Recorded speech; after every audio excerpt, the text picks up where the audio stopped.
For those of you who missed my video yesterday, right? I made a video talking about the treasure system. It did well to give you today. Hey, small channel Sefhi, doing well, doing well. But the video got some comments that kind of pissed me off because people on their heads a lot of times do not watch the content. They will see that or the title or the thumbnail and will just leave the comment itself, and that's completely fine, right? That's completely fine. But if you are gonna criticize something, at least watch the counterpart to give good arguments or to see what I'm saying. So I want to talk about some of the comments left in the video. You guys can go watch the video itself, but the TLDR is that the treasure system itself is a cool idea. The backgrounds, everyone loves the backgrounds, right? It's like, oh, finally we get some new art we can see for the characters we like. It's animated, new voice lines, etc. The characters, how they change the skills, it's really good because now those characters are becoming usable. My problem with the system, and I said this in the video, right? If you go watch the video, shut up, Sefhi. Shut up, there we go. I compare this to Brown Dust 2. Brown Dust 2 has a system called Potential. It's literally the same thing. It changed the whole character. The range of the skills, more stats, the cost, everything. It is the same. So I said, this is a good system because they did this for every character in the game, every costume in the game in less than 2 months. Nikke is releasing 1 character per month. And I said, Nikke fucking sucks for that. Right? Pretty simple. It's slow and there is no reason. The reason is because they want to sell you gacha skins or skins attached to these characters. That's the only reason so far. Right? And I said, I don't like that. I don't like that it's slow. I don't like that they take forever to release them. And I don't like that the RNG to get dolls, it's so bad right now. Because right now, the system for now, it's full free to play, right? There is no way of paying to obtain boxes. But these boxes, the probability to get a purple doll, it's a 3%. Not only is it's a 3%, but if, for example, I go to my Wikipedia and I go to favorite items, the RNG is so bad that in these first 2 months, month and a half, I've only gotten 2 purple dolls. And reminder that Nikke releases at least 2-3 units per month. So I said, it's too slow because the RNG we get. And I think we can agree on that. But some comments didn't understand this. So I want to go over some of the comments. Some of the comments were good, by the way. Nothing wrong. But some of the comments were just stupid. So let me come here. So once again, here. All right. This was the first comment. First comment. Hopefully this is big enough for you guys to read. I'm gonna do this. So this should be enough. Okay. Brown Dust 2 is all fan service, and since their game is all low effort pixel art, so they put all their money on the skins. This seems like a you problem if you want dolls to be easy and getting them instantly rewarded for nothing. I didn't say I want them to get them, for nothing or rewarded for nothing. I said the system doesn't feel rewarding because how much RNG layers there are to get them, and that other games have done the same a lot faster and a lot better. Now, the second point is low effort pixel art. The art in Brown Dust 2 is better than the art in Nikke. And this could be subjective. This could be to your taste. But we, as fellow Nikke Kumers, the art in BD2 is better. The L2Ds are better and they're free. The pixel art has to be made frame by frame, in contrast to L2Ds, which still take a lot of fucking skill, and Nikke looks amazing. But L2Ds are easier to produce because you only have to animate with a spline rather than draw frame by frame. And if you guys haven't seen the field hands in BD2, for example, that's like a really good example of how they're pushing the art style. Really, really good, really, really cool. So once again, if you can understand the video, you don't want to watch it whole, it's completely fine. But at least try to give good examples. And because calling pixel art low effort is clearly from someone who doesn't play games or doesn't understand how they're made or how much it can cost.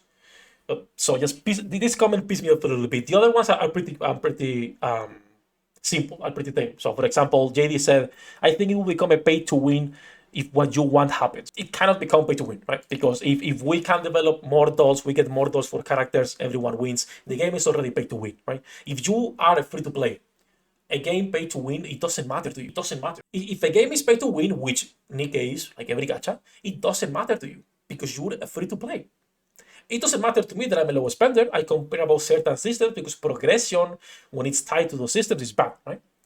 But for most people, it doesn't matter. Getting more dolls is good for everyone. Being able to get a boost in CP with my Laplace having now 160 in comparison to a Core 7 character, Core 6, fully overload 10, 140, it's really good. It cannot be just pay to win because we can develop more characters, because we can invest more in the units they give us, because at the pace they are releasing characters is not good. Not for us, we are used to it, we complain about it, but the new player will get into the game and there is already 130 units, 3 more per month being added. Over time is only gonna get worse. How do you expect a new player to get into a game with 200, 300 characters in a year or two? And being able to develop the ones that are good and the ones that they like. Because the reality is that Nika right now, the characters that a lot of people like are trash. Okay, that's what it is. A lot of these characters are really bad. There is no reason to invest in them. So it's not going to become pay to win. It would benefit absolutely everybody if we could invest in more characters, in my opinion. And then lastly, someone said this helps new players. And it doesn't. It doesn't, because there is 2 reasons why this does not help new players. First of all, right? And Clay, for example, this is locked behind LB2. So you need 3 copies of a character. Most new players, unless they're only pulling with the wishlist system, are not gonna be getting those characters. It's gonna take a while before you break the 160 wall. Yes, for account progression, you should only pull here. This is a gacha collector. People play for waifus. People will pull on the new and hottest character. So this is locked behind LB2. For a lot of new players, it's not going to be that great. It's not going to be that important or help you that much unless you get lucky. If you get lucky, of course, it's going to be good for those new players that can take advantage of it. But it's not. And not only is bad for new players because you need LB2, but you also need the dolls. And the dolls is pure RNG. A new player does not have all the dispatch missions, and you need to get not only a blue one, or only a purple one, but a blue one, a purple one, and then the materials to transform it into a treasure. Getting resources for treasures is locked behind progression, characters slash. Yes, like, it's a great system. The idea is phenomenal. The execution is bad. But yes, so it's not going to really helping new players when they start. It will boost them a little bit if they can, for example, get Laplace. But if a new player gets Frima or Diesel, it's not going to help them. And there is only so many characters. If a new player gets Viper, but they didn't start playing in summer and they don't have Sakura Rosana, it's useless, right? So it depends how Shift Up wants to handle this long term. For now, it's not that important for new players. And also, the problem is the RNG. Like teacher Bonbon was saying here, that it's been stuck on phase 5. The RNG on some of these dolls, it's atrocious. I spent the other day like 200 manufacturer maintenance kits, in order to 100 blue ones, 60 or 70 purple ones, and 20 gold ones, I believe we used to go from phase 1 to phase 15. No, it wasn't. No, sorry, not here. I'm stupid. This is phase 0. On Samerani, so we could do co-op. On Sameranis, so we could do co-op. I was okay. Let me see if I can increase my Sameranis.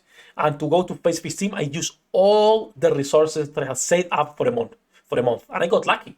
I got lucky with 2 super success, but not everyone will get lucky. The RNG to actually go from one phase to the other is awful. So for new players, it's not that good. It's not that important. I think the system is good, and I think a lot of people missed the point of the video, which was the concept is cool, the system is cool. I think everyone likes the backgrounds, right? The new Bond stories, the backgrounds, that the characters are usable. It's just that it's too slow, and you don't know if your wife or the characters you like will end up getting one and how long it will take for you to unlock them. So if you're one of the people's, like, the first comment, the others two are pretty normal. Like the first boy, the first bosso, watch the videos and then give feedback based on that. Don't just spot bullshit for the sake of spotting bullshit, all right?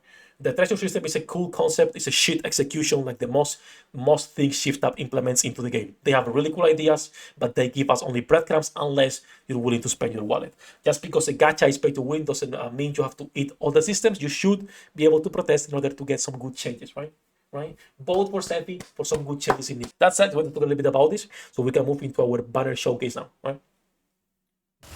役立たずは楽園から追放するのみ。ブランとノワールのショータイムです。天地万物を切るとはこういうことです。